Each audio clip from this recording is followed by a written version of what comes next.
Hello from Florida. Been really busy with all kinds of things. All the pots that are going to go into the barrel fire were terra-sigged at leather hard, except for two that my husband had already bisque fired ways back. And they've been bisque fired. So I bisque fired them to cone 06, 1818 degrees. Most of these are my husband's pots. The only ones that are mine are these three here, front and center. The Terra Siglata that I bought from Sheffield Pottery, it went on gray, but it bisque fired to white, which is just fabulous because I can use it with my white little loafers, and I think it'll be really good. For example, this was little loafers, so it was terra-sigged, and inside and out is nice and white. Whereas this one, you can see the brown clay coming through. I guess I didn't put enough on. But I'm sure it'll be spectacular. I have high hopes. Okay, so the pots are ready to go in the barrel. And, don't get dizzy, I have all kinds of stuff that I'm going to use as part of the barrel firing. I've got sugar, I've got salt. I soaked some strips of an old towel in red iron oxide and water and then laid them out to dry. And I did the same thing with salt. These are all dry and crispy cruddy with salt on them. I've got some horsehair that I picked up at a local horse farm. I've got feathers. Now, I'm sure that horsehair and feathers would probably be better done in a different way, but I'm going to try it anyway. I have some Miracle-Gro, and my husband has big barrels full of sawdust from his wood turning, as well as some shavings from a neighbor. And we've got the nice long sticks that will go down from the top to the bottom of the barrel to take the fire down. Now we just need to get enough firewood to burn for a couple of hours. So that's in progress. And I've been throwing repeatware. I'm starting to really dig these bowls that have the little twisted edges. The first two I made, I gave them a really small foot, about a 3-inch foot, lifted it right up off the table. They looked really good. They're in the kiln right now waiting to be bisque fired, and these are the second two.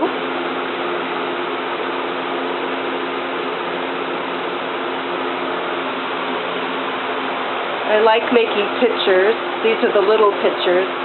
My little pitchers are 2 pounds of clay, and they're 6 1/4 inches tall, and when I'm finished with the top rim, it's about 3.5 inches. And then I made more toad houses because I think I have an outlet for them, only these are just a little bit bigger.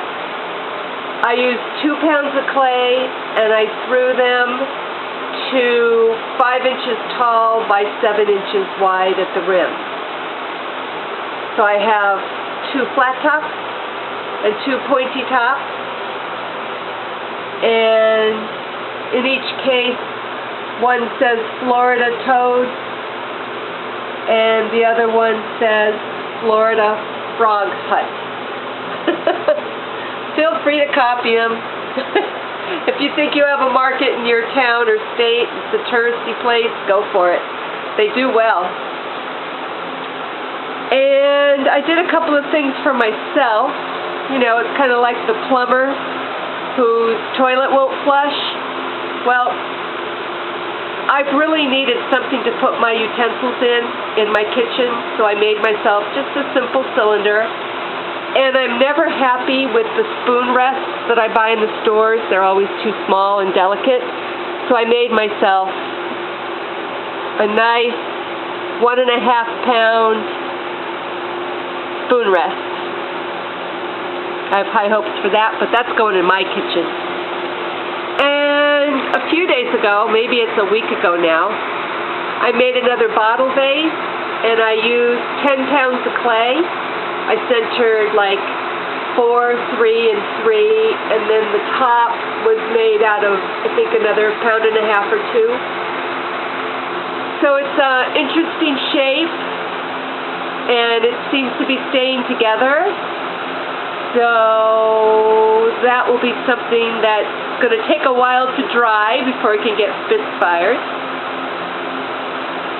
And I have a friend who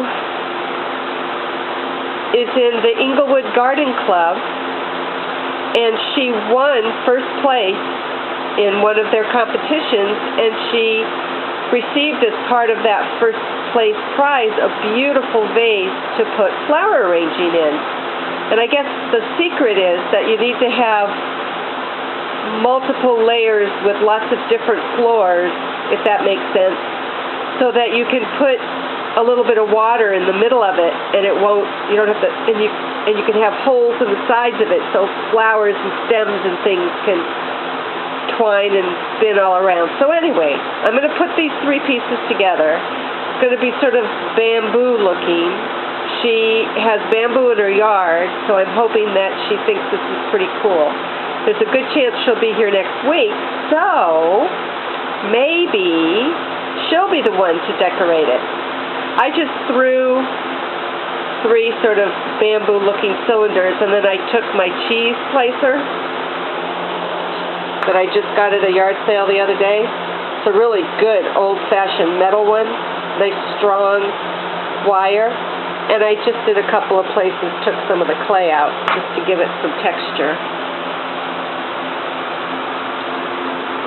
So I'm hoping if the day stays good and hot, maybe I can put this together tonight. Wrap it up and leave it for her to do the more of the carving.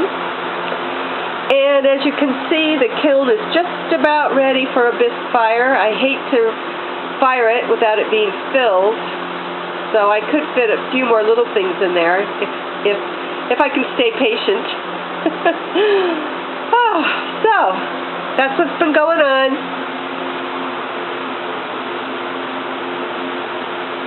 Thanks for watching.